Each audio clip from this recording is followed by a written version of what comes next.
The production of this video was made possible by donors to the Orchestration Online Patreon initiative. Please consider adding your support to the creation of free educational internet resources by visiting our Patreon page linked below.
Hey there, this is your orchestration tutor, Thomas Goss, bringing you the first video of the evaluation stage of the 2020 Orchestration Challenge, orchestrating Lili Boulanger's D'un Jardin Clair.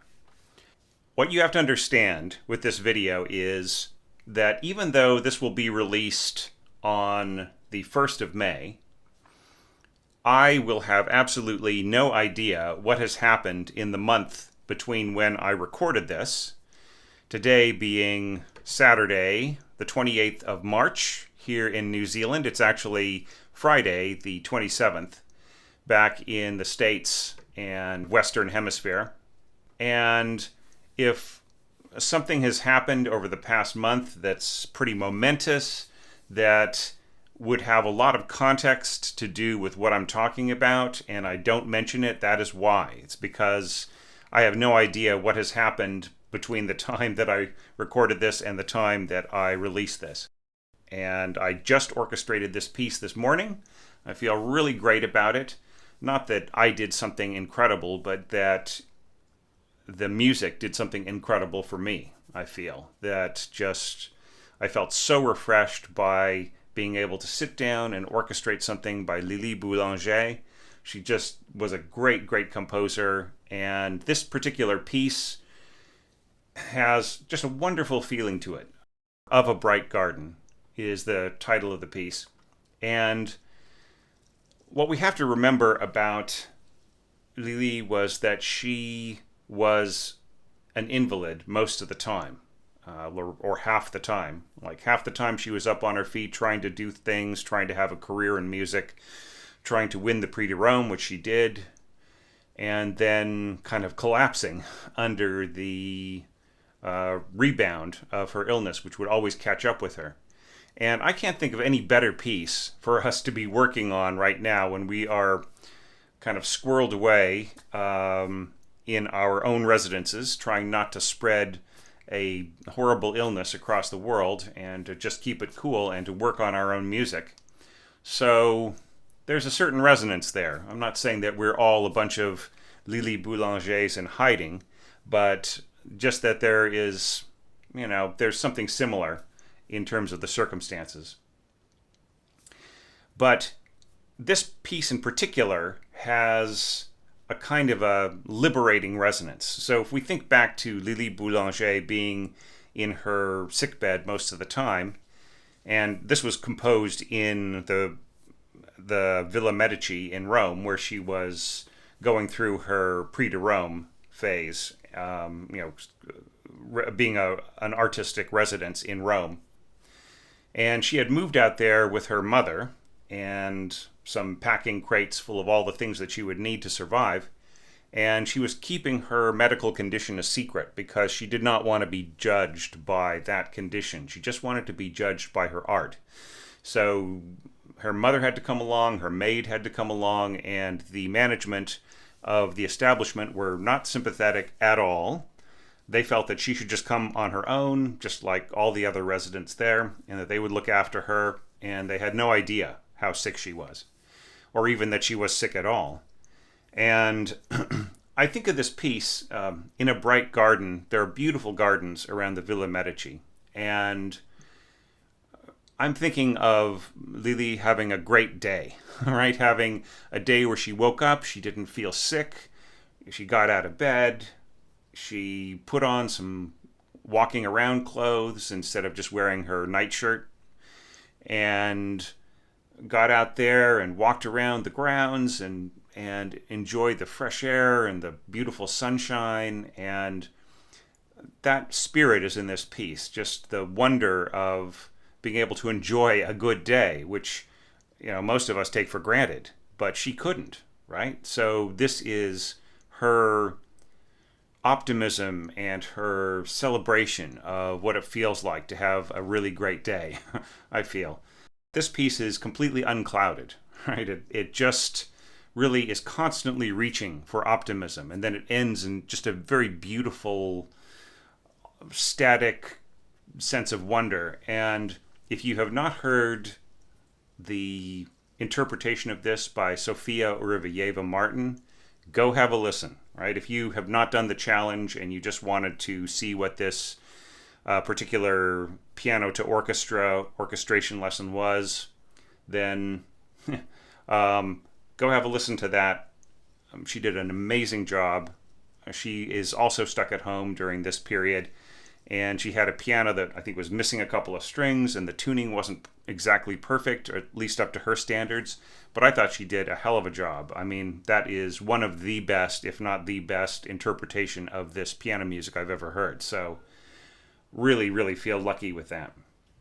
You notice that there is a similarity here, d'un jardin clair, right? And she also has of an ancient garden.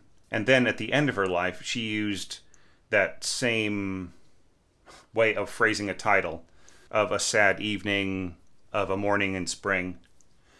And I feel not necessarily that these are all necessarily related pieces, like anything that she wrote of a something or other should be considered to be one piece, but isn't it cool that we're able to supply almost like a third version of her orchestrated masterpieces that she composed right at the end of her life? So, I mean, I'm not saying that my particular version might someday be performed alongside hers. I'm not putting myself on her level as an orchestrator or as a composer, but it's just something to think about, right? Something to aim for artistically, to see if you could get to that point where your orchestration of one of her piano pieces could possibly be compatible with performances of her pieces that she orchestrated herself.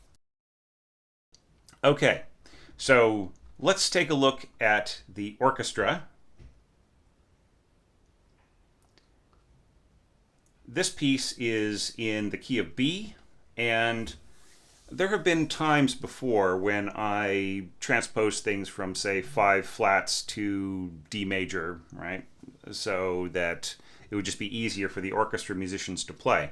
However, with this particular piece, the music is 5 sharps trending natural.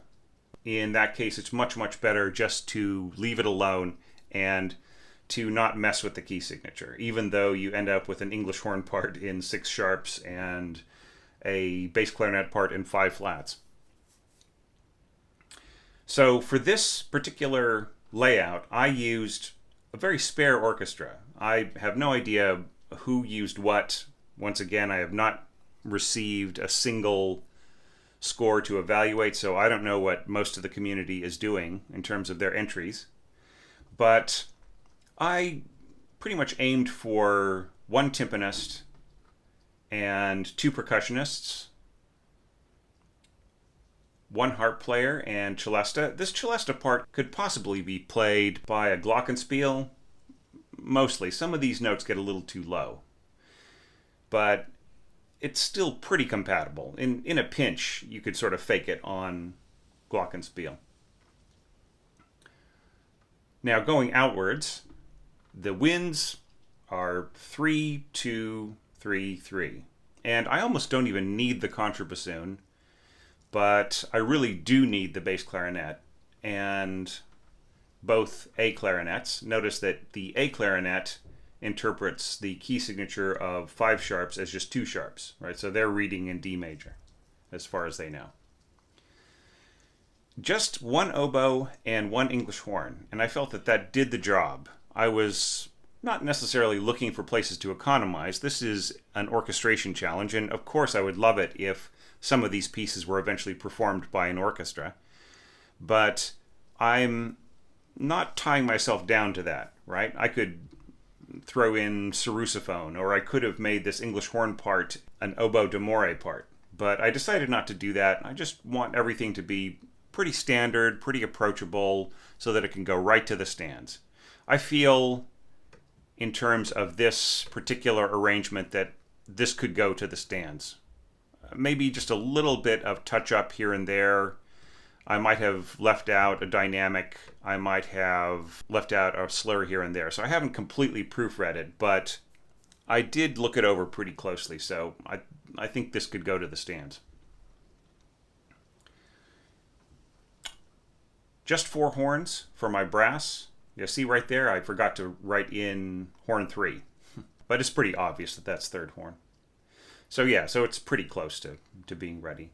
Now I really loved being able to use bass clarinet, and especially, as you'll see on the next page, the bass clarinet playing octaves with the contrabassoon, which I feel is such a beautiful sound. It's something that Lili did in a few of her pieces, and I don't necessarily borrow techniques from her, but I am influenced by her orchestration style, which is very personal, is very individual to her. You probably noticed that I have avoided something here, and that is expanding out to divisi staves in the strings. And Lili was notorious for divisi staves. I've got her score for D'un Soir Triste right now in my hand. And yeah, the first page is first and second violins, and then a special divisi staff for second violins, and then a viola solo, and then violas, a viola divisi staff, cellos divisi, and same thing with the contrabasses. So yeah, she tends to spread it out a little bit. But then I'm looking at her score to Du Matin de Printemps, and that has just very simple first, second, violas, cellos, bass. I think keeping it simple is really, really important. All right. So let's talk about the way this piece opens. Now I've got the piano laid out also in this horizontal format. And you see that it's just a very simple idea to start off with. You know, just chords in the left hand and just this, this middle voice here with the bottom of the right hand, just building and so on. And it really kind of starts out like a little album leaf. A little bit in a very comfortable style for the composer of those days, right? Maybe influenced a little bit by Chabrier and by Fauré, but I love how she just gets really radical with her harmony almost immediately. People tend to listen to Lili Boulanger and think, oh wow, listen to all those jazz chords. Well, yeah. In fact, Herbie Hancock says that she is one of his biggest influences. So, yeah, I mean, she just has a wonderful way of pulling the rug out from under you harmonically or setting up a cadence, just, going to a completely weird place and then giving you a cadence right at the end that takes you back to the tonic. But then, of course, her her melodic statement doesn't necessarily settle on the tonic. It just really great composing. Really wonderful how she takes something so simple and gets so much light out of it, right? It's of a bright garden, right? So it's just very, very bright, just very, very fulfilling music, I feel. So, very simple idea, just like the opening statement, giving us the basic melody for our first subject. Jumping back here to the opening, you'll notice that I used a cushion, a pad of horns, very soft behind everything that's going on in the strings. I really just want a little bit of warmth behind everything else. It's the kind of thing that you would not even notice it if you were really listening for it, but if I took it out, you would notice its absence, right? So that's, I feel, the best kind of pad. Now here, mezzo forte, lightly, right? So just introducing that theme in a very innocent way. Just very simple, clarinet rising. Now notice that I take away those little dips down, right? I give those dips to the flutes and to tremolo first violins. Right, so that supplies that downward motion. Here, the instruments are playing together, but then I just leave it out, and then you just feel it, you hear it as things go along. Notice that I'm also emphasizing the high point of the melody, like the little top of the arc. For instance, here C sharp, another C sharp, then E, then G natural, then B. Those are all being emphasized by plucks on the harp. And notice I've marked the harp up just as loud as the clarinet part. And functionally, the harp is always 2 to 3 degrees softer than the rest of the orchestra. So you do kind of have to mark it up at least 1 or 2 degrees.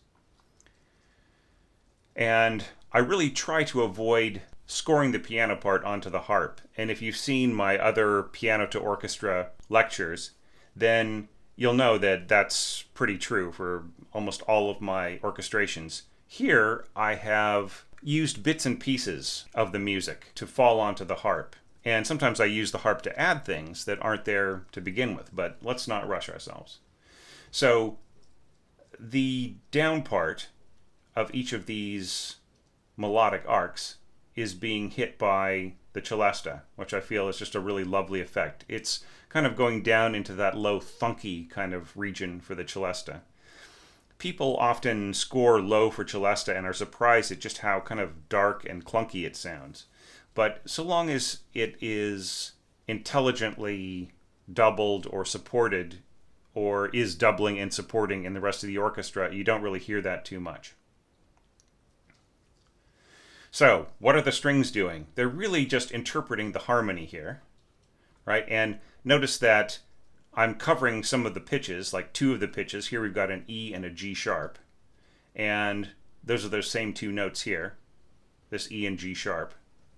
Okay, here we've got a trill on B below middle C. That is that same B right here. And then tremolo on F sharp, right? And then here we've got some of those same pitches. Once again, here we've got an A sharp and a C sharp. And here's our A sharp, and the C sharp is implied, right? It's in the melody, and it's an implied part of the harmony. So yeah, so I could break it apart, but no sense going through all of that. You can do that yourself while you've got this page up if you're really interested in that.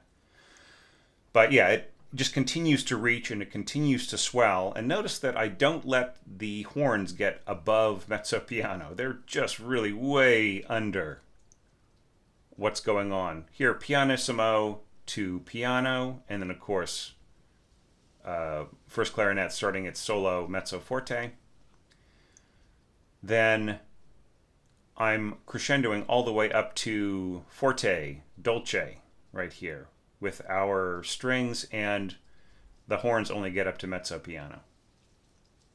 Let's have a listen to those first 8 bars once again, using the mock-up. And I feel the mock-up was pretty good this time. Maybe you'll differ with me, maybe you're a purist, but I find those note performer sounds are pretty serviceable in terms of trying to communicate what you're doing. There are a lot of places in here you're going to see coming up that where they just really don't do what's needed as much as is needed, and I don't feel like tweaking and messing around too much.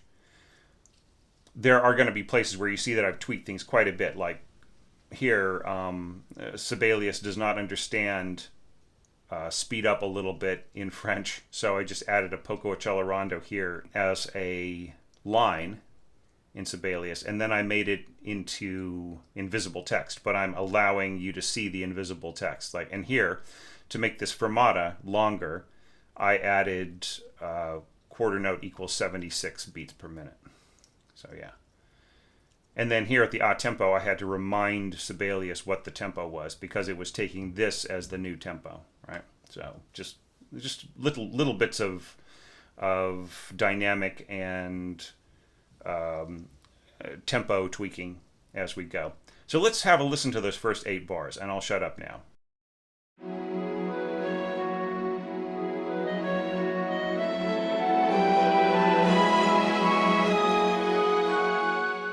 Going back to the piano score and just looking at the idea boiled down from here to A, here you can see that grayscale text a lot clearer. We've got a bit of a development of the melody, right? So we've got the second bar, ba-da-da-dum-bum, da-da-da-bum, bum, bum, bum, bum, bum, right? And this little idea is going to come back later on, the whole idea of a slurred staccato and that kind of motion. Same thing in here, same slurred staccato, just very, very delicate way of playing the piano. Very impressionist period kind of scoring. Not that Lili Boulanger, Ravel, or Debussy would have accepted the description of impressionist. Anyways, but that's another argument. This right here really reminds me of Debussy. These little chords walking down here. In fact, it really reminds me of that piece that we orchestrated of Debussy quite a while back. But just looking at the way that this is written, it's a bit similar to the beginning, isn't it? We've got a similar chord layout, but those chords are starting on the second beat, and we got this little rooting B down here. Bum, bum, bum, bum, bum, bum, and so on. Right? And that really allows Lili to write a passage that is nice and fast, and it doesn't necessarily slow down until the 6th bar of that section, right? Or the 7th bar. So there's a little bit of time to get a bit of momentum going. Right, and then this lovely walk down. There's a similarity in Lili's music with Debussy, and that is the use of tritones, the use of whole tone scales. That is common to both composers, whereas Ravel avoided it, right? There's this kind of triangle between the 3 composers. There are a lot of things that Lili and Ravel did that Debussy avoided, and there are a lot of things that Debussy and Ravel did that Lili avoided. In fact, I would say her counterpoint is way more developed than either composer. So, and each of them have unique features as well that the other 2 didn't do. So, but when you put them all together, they form this wonderful triangle of music, and you really understand each of the composers better in light of the other one when you add Lili, rather than just being this Ravel versus Debussy thing, which I don't feel leads anywhere in terms of musical appreciation. So yeah, you can see it's very simple scoring, and the risk here is that some of the sameness will start to creep in, and I just really want to avoid that, because one of the things about Lili's orchestration is that she was always looking for more colors, more subtle touches. So I have followed that as a student of her work. Here we've got the harp playing that left hand, okay, just in a very simple way, supported by pizzicato. Actually, I would say that the harp is supporting the pizzicato, because that is what's going to stand out the most. And it's a pretty obvious kind of scoring. But what we need is, for after the plucks of both harp and basses, we need the sound of that bass note to sustain, just as a piano would. So I'm just borrowing a trick from everybody and adding bass clarinet. Other possible instruments could be bassoon and contrabassoon, but I want like a really plain, unadorned note that isn't going to attract attention. And bass clarinet is one of the sneakiest timbres.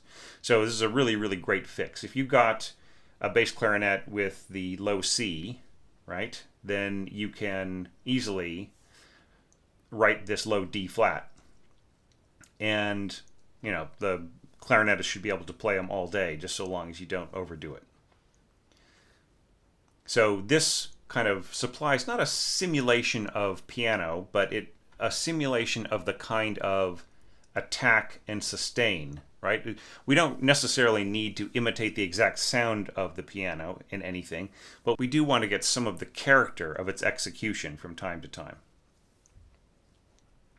So here we've got the scoring, and I start off just pretty plainly. You know, we've got this melody, it goes up to D sharp, and then it's got framed around it this A sharp sixth. And so I just threw that to other instruments.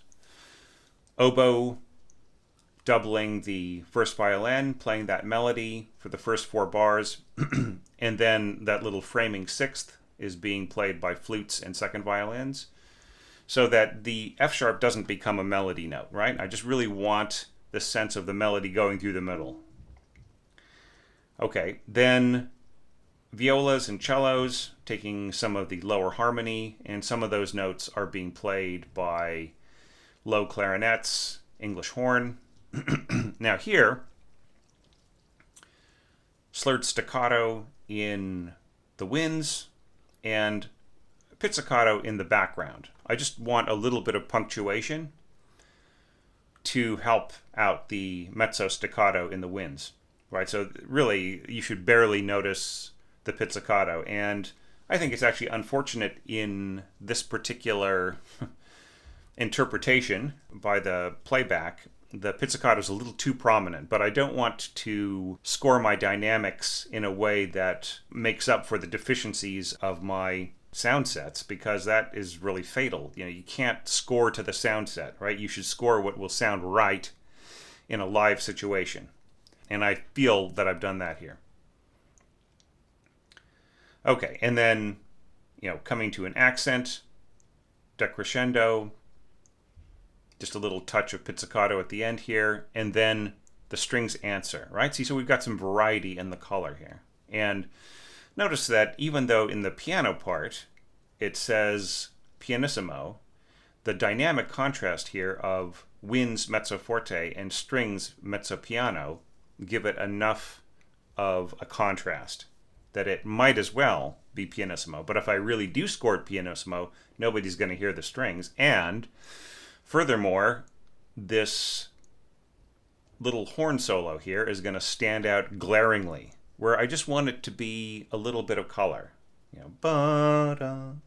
Just a little touch there. Okay, so let's listen to those 8 bars. So just listen for all of those things, the way that the melody goes through the middle of this A sharp sixth, and the contrast between pizzicato supported winds towards softer but not pianissimo strings right at the end there.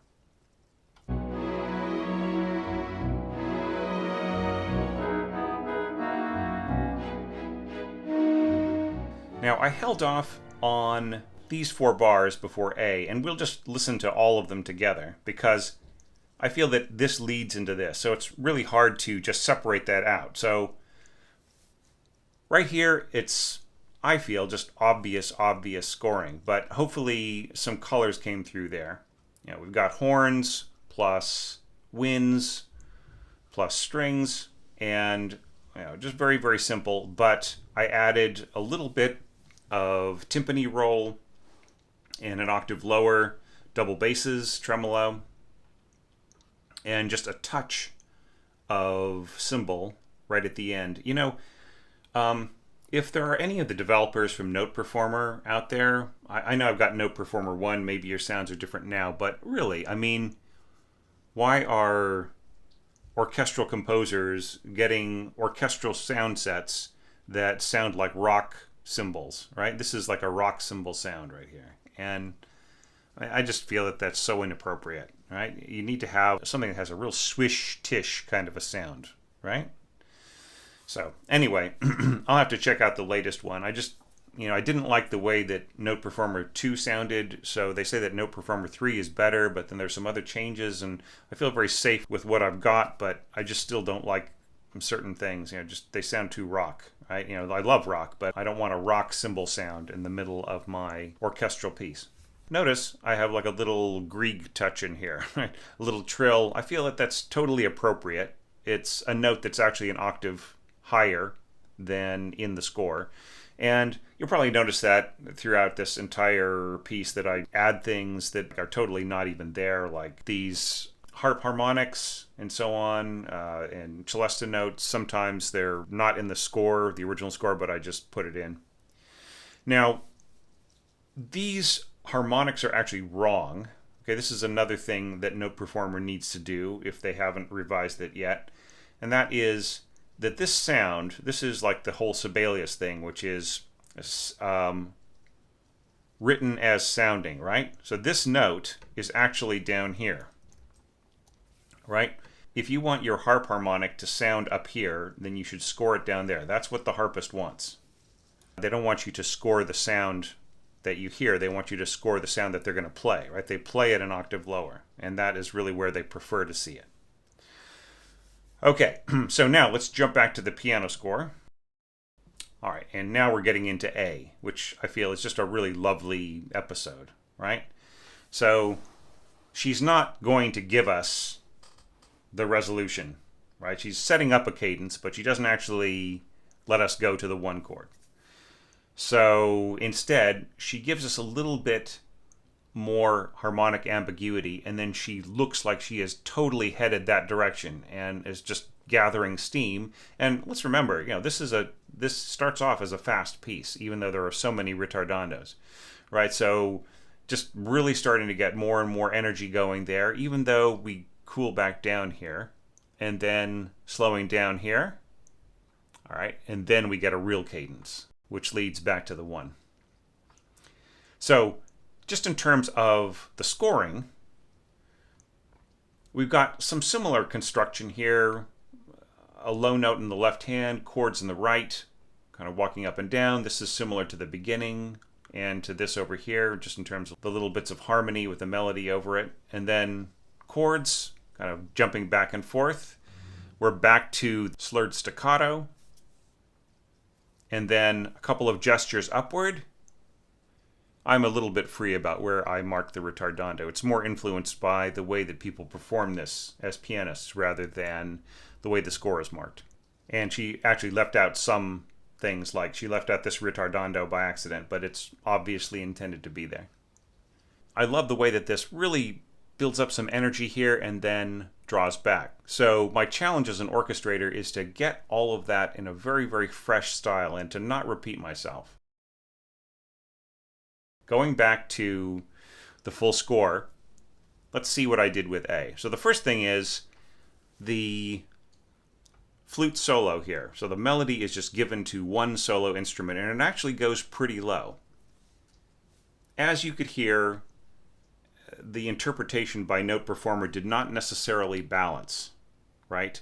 It was just a little bit covered, but that doesn't mean that I didn't score it correctly, okay? It will work, but it will just require a kind of soloistic playing by the flute that will push out a little bit more, okay? And that should balance. If you look at everything else, you know, we've got really soft accompaniment everywhere else, pianos, mezzo pianos, and so on. It's a little bit bright here, but that is still not going to interfere with a determined flute player, right? And then right in here, this is still going to work if everybody is working together and really listening, and you've got a good conductor. Now for all the things that I added. Here, you notice that I've used, not necessarily copy and paste, but certainly using pretty much all of the notes, but done in a style that is just, you know, rolling. Everything is arpeggiando. And then leading to this nice, energetic back and forth kind of scoring, which is basically just supporting the cello right in here. Right? And then the viola is also playing some notes, harmonizing with it above, but does not get the right hand of the harp, because I think that's just too much. And it, you know, the idea is going to translate anyways. You don't need to double every instrument. It'll come through. And I've added a little bit of pizzicato here, just following this bass right in here. The very lowest notes going up to tenor clef, all the way up to C sharp, and then coming back down. This is no big deal for a concert bass player. Concert bass players should be able to read tenor clef like it was no big deal, right? So that's just, I'm scoring to the standard, and yeah, you know, no big arguments about this, please. I do not have to worry about it with any of the concert bassists that I work with. They completely accept it. There's not really anything to talk about, all right? Okay, so notice that I have scored this particular gesture here very, very simply. These octaves and fourths, octaves and fifths, with the strings coming in right underneath the flute solo. And this is very much influenced by Lili Boulanger. She would sometimes just throw in a little bit of support here and there, especially with this kind of thing. Strings harmonizing under a solo wind, and it just has this magical sound to it. I really, really love that. So hats off to you, Lili. And then just like basic harmony from the double reeds, lower double reeds, English horn, kind of standing in as a tenoroon, right? This is something that you should definitely use from time to time, and that is 3-part harmony with bassoons below and English horn on top, and it just has the most wonderful sound. The English horn takes some of the kind of buzzy edge off of the bassoon and just really makes everything merge much more beautifully. And you know, can go very, very low right underneath the flute in this case and not interfere with its sound. Right?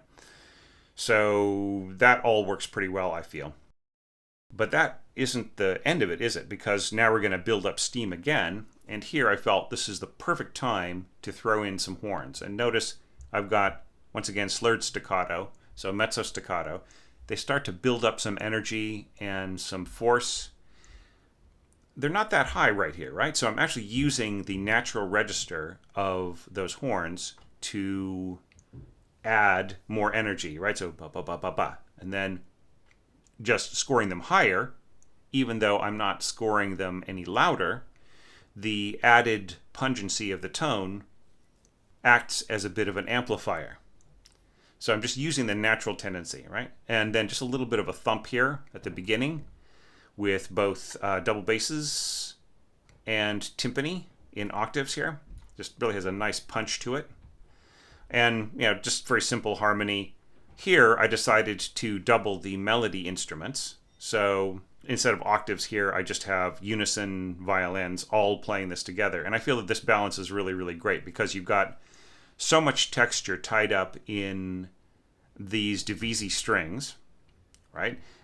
Being doubled by winds, so very, very thick texture. So all I need here really is just oboe at the beginning, and then A2 flutes coming in right here, and then this will balance really, really great with all the other stuff, including the horns, right? That's the main concern here. I just really do not want them to dominate too much.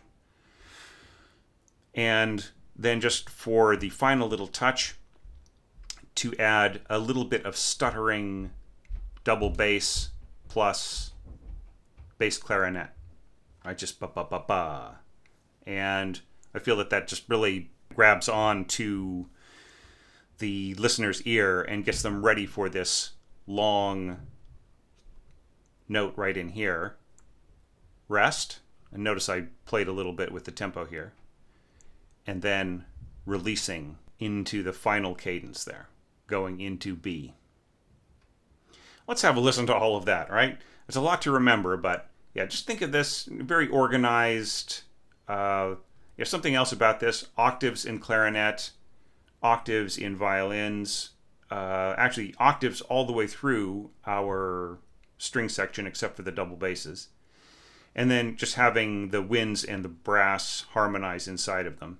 That's just a really, really old trick. Pretty ancient. Used in both German and French orchestration. And then, just a little bit of flutter tonguing on the top there, which will be barely heard, and then releasing into the trill.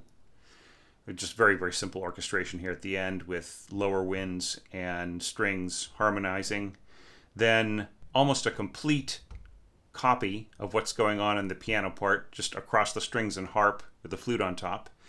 And then, adding the energy building up here with these extra eighth notes here and then in here, and then everything else pretty much harmonized in a very basic way underneath the solo flute, and then with the whole orchestra gaining energy going towards this tutti right in here, which I feel is just really lovely, the way that Lili scored this in the piano. So I really want to get that kind of hanging on the edge of a cliff feeling, and then a nice release, and then ending with the cadence.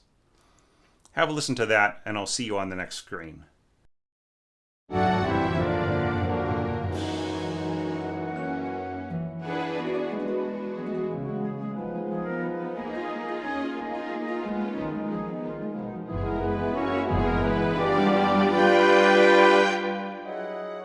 That takes us to here, which I've marked B.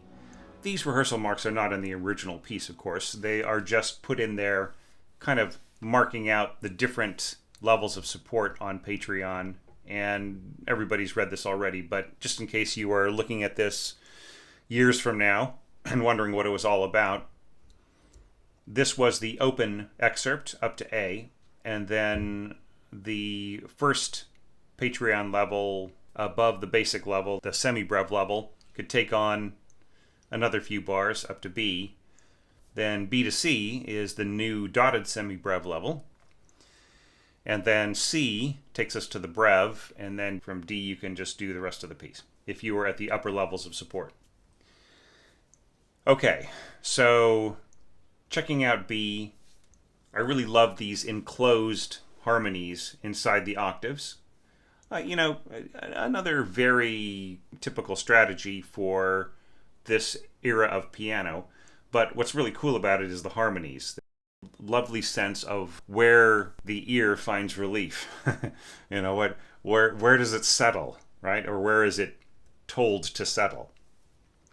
I really love that.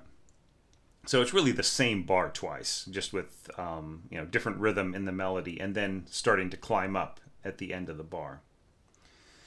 Now, Lili has got this sense of phrasing here, which I completely ignore, you'll see, in the orchestration I'm about to show you. And this is lovely too, these little grace notes and then jumping up, right?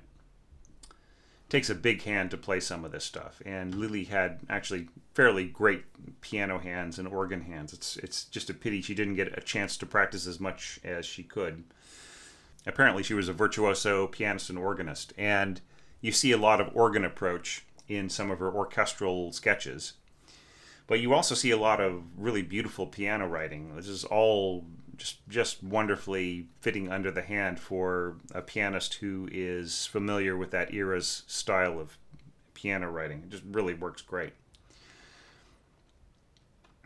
So yeah, so slowing down towards the end there. And this really is kind of like a restatement of the opening, right? We're just climbing up again to the same exact notes as before, but it's done an octave higher and with both hands playing the melody in octaves and adding chords and so on. And the sense of openness is really different from the beginning, which is a bit more intimate. Let's take a look at how I orchestrated it. Here, I'm just really aware that if I were to completely interpret exactly what was scored in the piano part, I would need a piccolo, and here we finally have the piccolo entering. Notice that both the piccolo and the flutes are playing in their sort of lower middle register to start off with, and that's intentional, right? I want that kind of folk flute sound, that sort of very delicate sound, more than I would want a very focused, clear sound, right? So I could score this regular flute up an octave and get a very, very clear sound, but then I would run out of range, right? So it's better for me to start with piccolo low and then very slowly climb up to these very, very high notes, which the piccolo player can still play nice and soft. And it's all pretty controllable, all the way up to that F sharp right there. But getting higher, the flute becomes more difficult to control. But anyhow, A2 below, piccolo above, and we've got that same thing being doubled all the way up by the violins. And notice I'm doing the same exact thing that I did with the clarinet, right? I am just continuing on with the upper part of the melodic arc, and I'm leaving the little dipping down notes here to the other winds, right? And actually just holding this same F sharp that is being joined by the other two flutes. I get to this point right here. We got an E and an A, and these are both really easy to play, right? You got, think about where the violinist's fingers are sitting, right? They're playing this D sharp. It's incredibly easy for the violinist just to hit this octave node E, this octave node A, on their way over to play an F sharp artificial harmonic over on the D string. So it'll be a little bit of jumping outward to get this note, but it's not that bad. And then the rest of this can just easily be walking up step by step, going all the way up to this F sharp artificial harmonic, which will get the note above this D sharp right here, right? And that will come through really, really nicely. Notice that that is being doubled by the celesta, right? So the celesta is coming along for the ride and just really supplying some of those notes. And here I'm cheating a little bit in terms of the harp scoring. This really should be split across two hands, but Sibelius doesn't know how to do a roll across two different voices yet. So I'm just leaving it as a single voice, but this is all playable by a single harpist. What they would probably do is when they get to these really, really big harmonies is I would want to correct this part so that it was two separate voices here. So starting from the C sharp, we would have the upper chord, and then below that would be the lower chord. And we can kind of do a similar split right in here, up from E. And then here, since it's a roll, the harpist can just grab this with their right hand. So they can just roll down and then pluck this with their right hand going over their left, continuing on. So I would just score it like that all the way through. Notice that I have used roll marks before this, right? But here I am using a downward roll mark, and I have not used upward roll marks before. That just drives me crazy. Do not score an upward roll mark as a default roll mark. Okay, so all rolls are supposed to be up unless you tell the harpist to go down, right? So I don't need to have an upward roll mark before because the harpist just knows what that means. Here, I've got the down arrow at the end of the roll mark because I'm telling them to go the other direction, right? So that's just the way that that works here, but if I were to go back and forth between upward and downward rolls, then I would use the upward roll mark, right? So it's one of these things where like 99% of the time you should just use a roll mark without any arrow on it. Then when you're going down, that leftover 0.9% would be the downward roll mark when you would occasionally need it, like right here. And then the 0.1% remaining would be when you have to go back and forth between up and down arrows. Like otherwise, do not just score up arrows, please. But by the time you see this lesson, I may have repeated that many times in evaluating people's scores. So yeah, so just that was something that I was seeing happen so much that I made a tip about it in 100 More Orchestration Tips. You can read about it there. Okay. So I'm adding a little bit more energy here in terms of these triplets. These triplets are basically just going over the same harmonies. I even have like back and forth on an octave here on cello. This is pretty playable, I would say, because that's a very, very high position. And the cellist is going to be able to kind of get their hand ready on that low B, so they kind of have it anchored in a higher position, and then they can reach over and just play this octave without too much trouble. That's what's going on with the strings, except for the double basses. So let's take a look at that. We already talked about the chords here. I'm keeping it really, really simple here. We've got fifths here, not pizzicato. And now we are introducing some contrabassoon in here, just getting the low note there, right? And of course the harp is doubling that as well. So we don't really want a piano sound, but we want the effect of what the piano does, right? The punctuation and then the sustain. And then all of this stuff is just elements of harmony, right? These are just done very, very delicately, keeping it in the background so that it does not overwhelm what's going on with the flutes as they're lower. And then as they climb, we can all get up to a mezzo forte there. I have just a little bit of rolled cymbal in there. It's not really the greatest sound.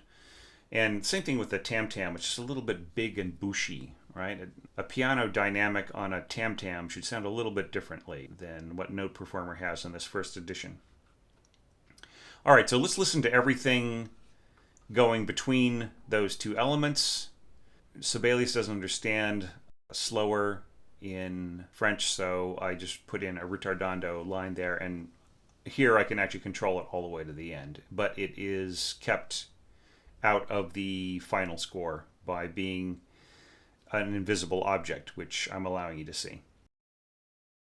I feel that this is actually pretty simple scoring right in here, just pretty basic, but there are more interesting things coming up. So let's have a listen to B through C, and then we'll come back and we will check out the very ending, which is quite a lot to take in.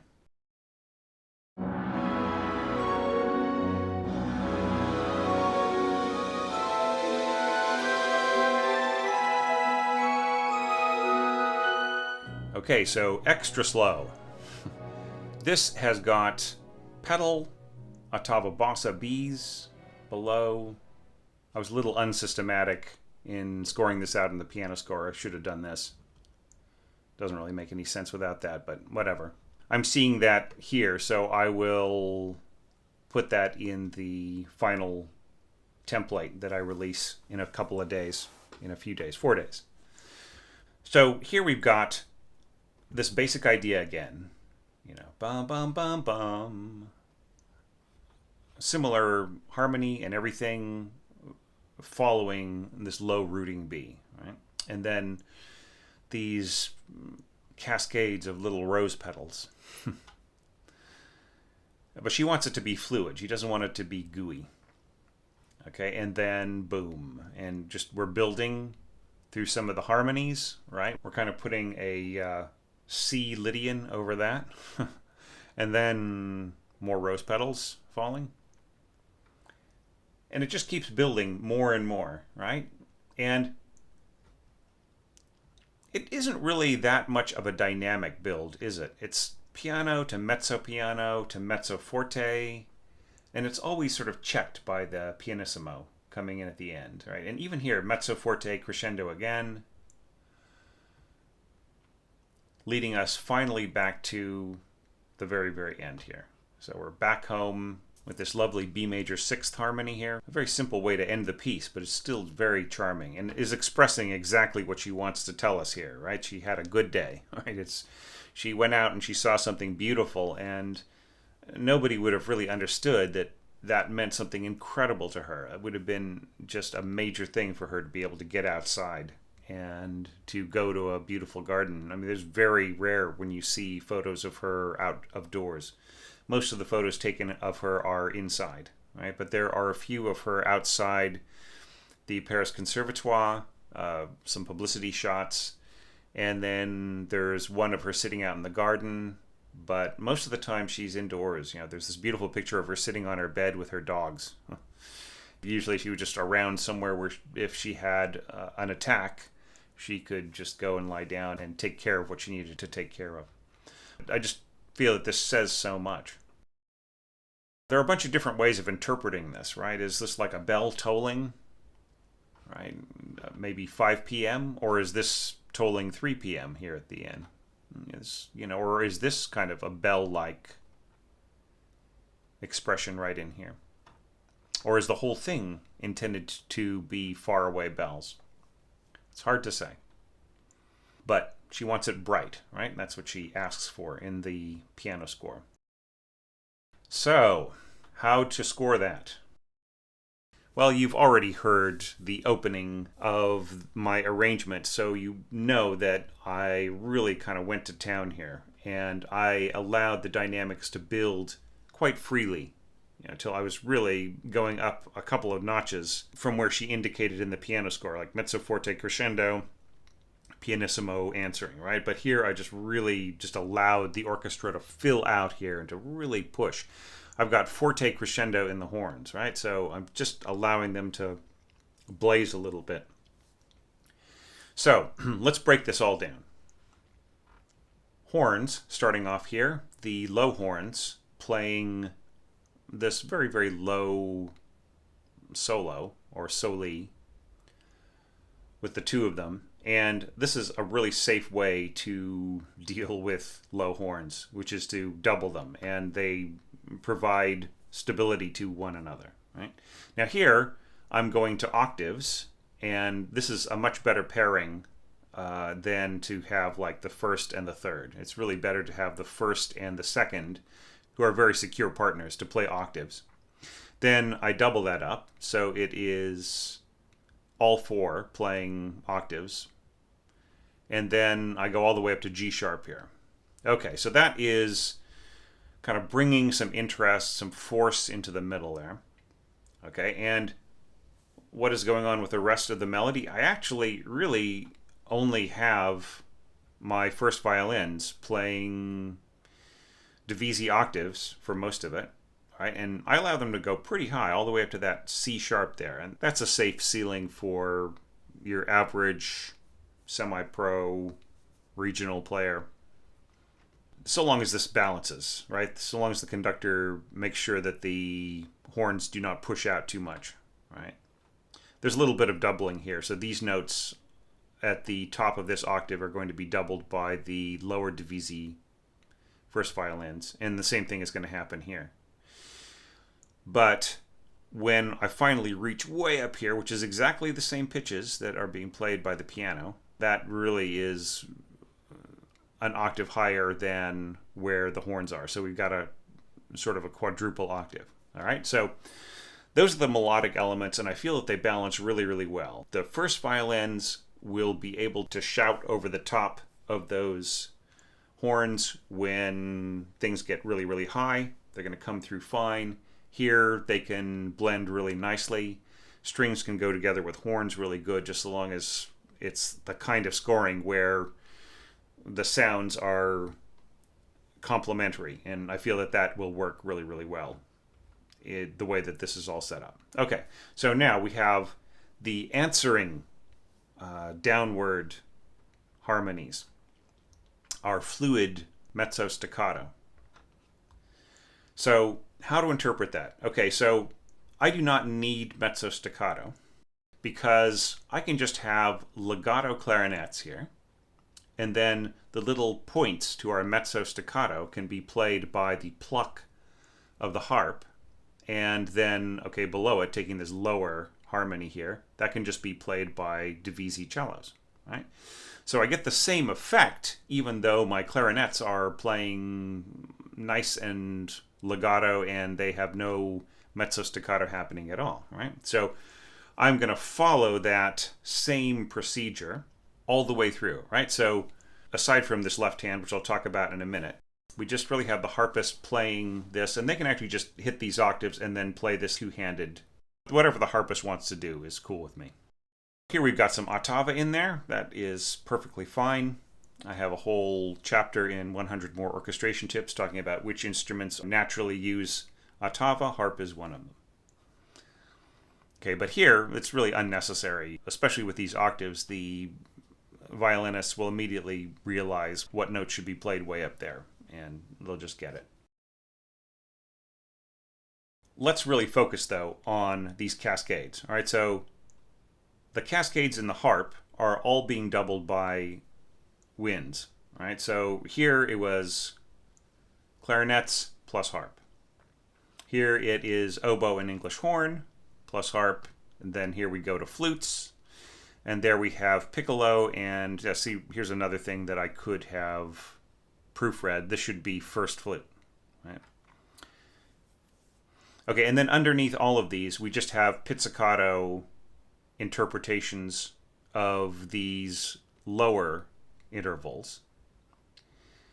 First in the cellos, then going to the violas, and then second violin a couple of times. And there's no need to get cute and to have like the seconds play this and the first play that. And it's just better to have everybody doing their best job, right?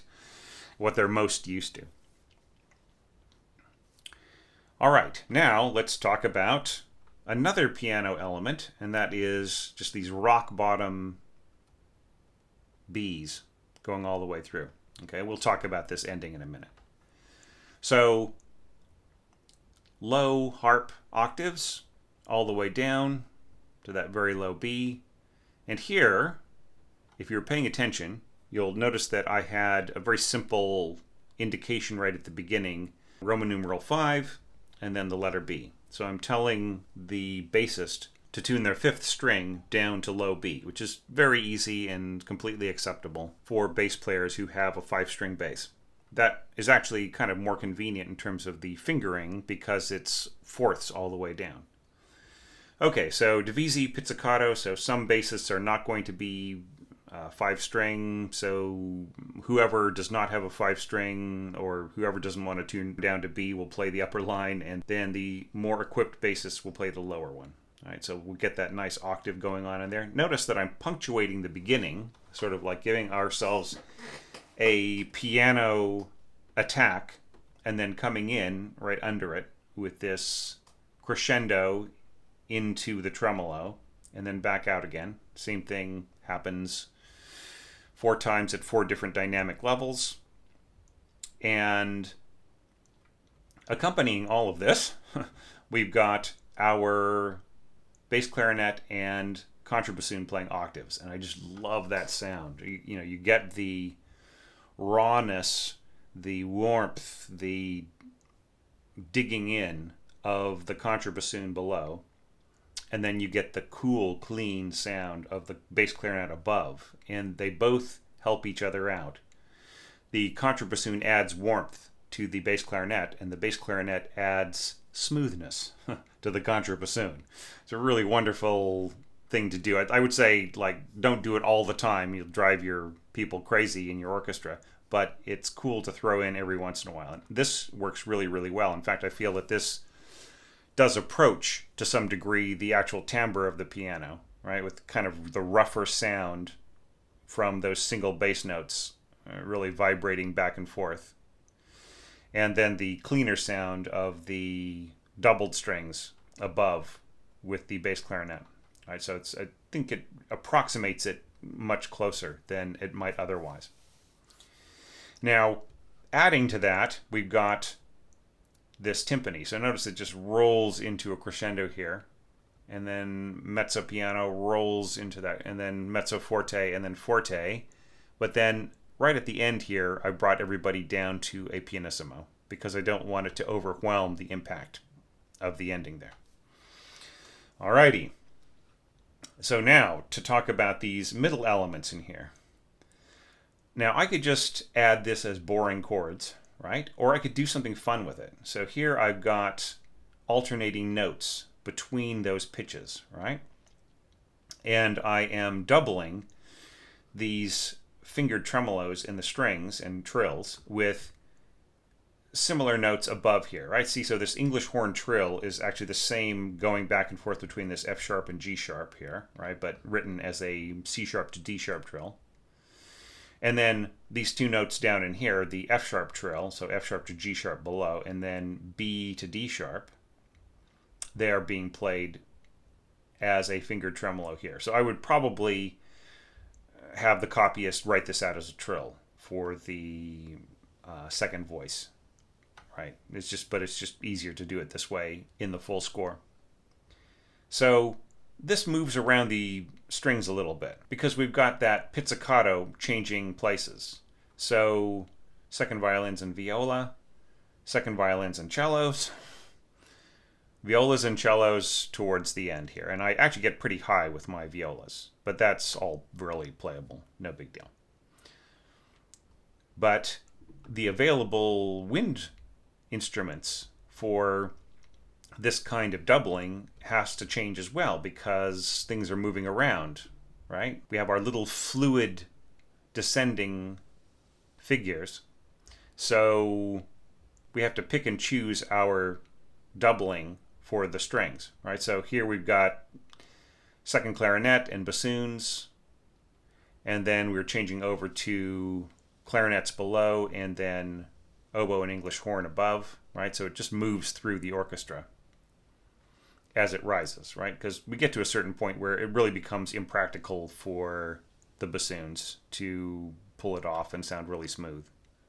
I mean, yeah, you could imagine that some bassoonists could play a tremolo that high, but it's just not going to sound very pretty, right? So it's better to just let go of the bassoons after a while and just let them do what they do best, which in this case is nothing, right? They don't have to do anything for the rest of the piece, so yeah. Okay, so that is all setting up something very, very big at the end, right? And I feel that it's emotional impact, and it does not have to be loud or soft. It just has to be how you set it up, right? So I feel like there's a sense of anticipation here.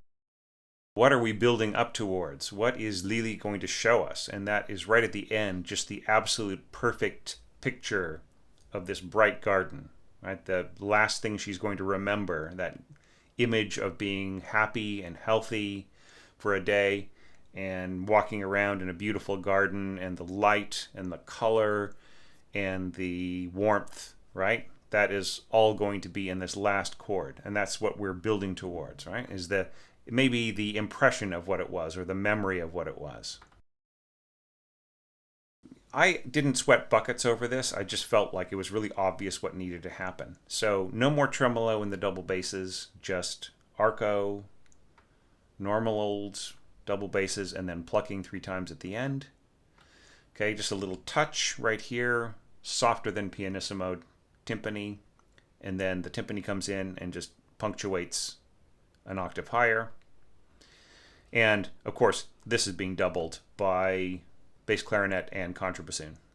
So that takes care of our bass, more or less. Just a little touch of harp as well at the very beginning. And something that I didn't mention before is these bell strokes here. I thought that was kind of fun. So I'm taking it to mean that it's 5 p.m. on a beautiful day in Rome. Right, so this is the bell striking 5. It's almost dinner time, so she's got to go back inside, and that's the end, but she still has that beautiful vision of that wonderful day that she was able to spend outside. Then we've got our harmony in the middle here, and that's pretty easily done. I just very, very carefully added all of these winds, fairly highly placed, but still capable of playing soft. Notice no vibrato, right? I just wanted this straight, cool sound and I don't have to mention that to the clarinetists. They don't use it anyways. Up here, we've got the piccolo and the flutes playing harmonics, so that's basically using the third partial to play those notes, and they tend to sound kind of cool and slightly distant, right? So that's a really good sound for this. I just want it to be a little bit, not eerie, but just a little transparent, right? Almost like you could look through it and see something beautiful on the other side. And some of these pitches are being harmonized from below by just simple tremolo on our violas. That sort of fills in for whatever is happening underneath. Obviously, I don't have every pitch that I could possibly play, but I want to leave this area right here, F sharp and G sharp, open so that whoever is going to play this G sharp and F sharp as melody notes is not going to get their sound stomped on, right? So I'm taking that out of the harmony. So otherwise, other than that, pretty much every note in this held chord is represented. So the melody, we've got two melodies going on here. That is going to be played octaves. It's scored as octaves in the piano part. I'm going to write it as such. So these are the same exact notes on pitch in celesta. I feel that that works really, really great. And here I've got tremolo artificial harmonics, doubling those same exact pitches. And then here, this is being played an octave higher, but it will sound an octave below this, right? Because this is sounding 2 octaves higher. Now, I could have had the first violins doubling the top line here, but I feel that that's a little too screechy, right? So I just want them to double the lower note so that the top note of the celesta can ring beautifully and clearly, making this into a triple octave here anyways. So this is sounding an octave higher than written, and then this will be sounding at this pitch, right? I would really drop this entire thing an octave, all of these harmonics an octave, when I prepared this for being performed, if I ever get to that point. So this will be sounding an octave lower than the celesta, so we've got our triple octave there. So this is going to take that middle line, these lower notes of these octaves, and then this will be doubling the harp. That just leaves our little bum bum bum bum bum being played here simply by just harp harmonics and artificial harmonics here on the cello. Notice it actually goes fairly low in order to produce this note here in the middle, these G sharps and F sharps in the middle of the harp's range. But it's all really doable, and then I just go to tremolo at the end and just allow everything to come to a just really beautiful little stop. All right. And actually that is the way that Sophia played it. I've heard it played where the pianist just kind of tolls these low Bs and it just lets everything sort of wash out and then lifts the pedal once the vibration has ceased. But I really love the way that Sophia just brought everything to a close on that rest, and I feel that that is what is intended.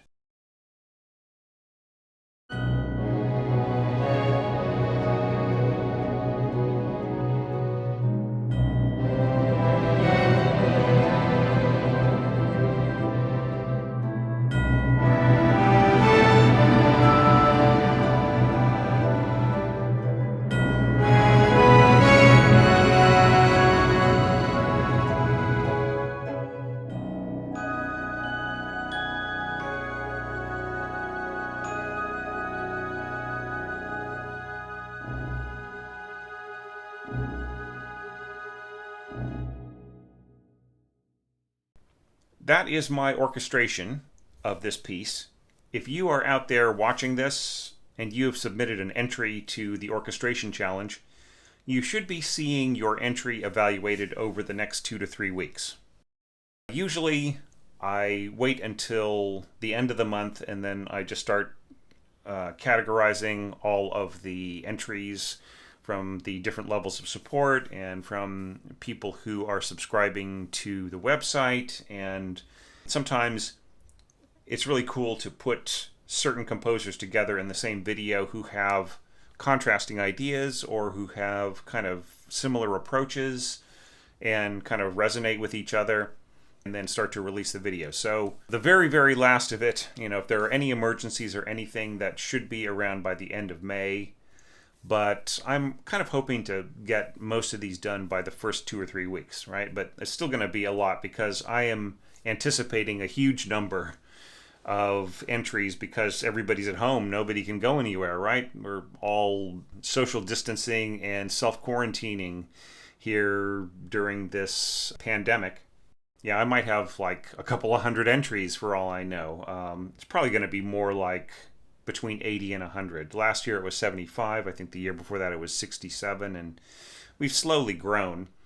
But yeah, just like I said, I have no idea how many we're going to get because, but that, the more we get, the longer it's going to take me to get through them. But unless I get 500 entries or something like that, I don't think there will be any problem getting through them by the end of the month. All right. So thank you so much for joining me for this lecture and for listening to me blab about this music. I just really love Lili Boulanger's music. I think that she was just one of the greatest composers of all time, and it's just really such a shame that she didn't have enough time to fulfill the promise of her talent.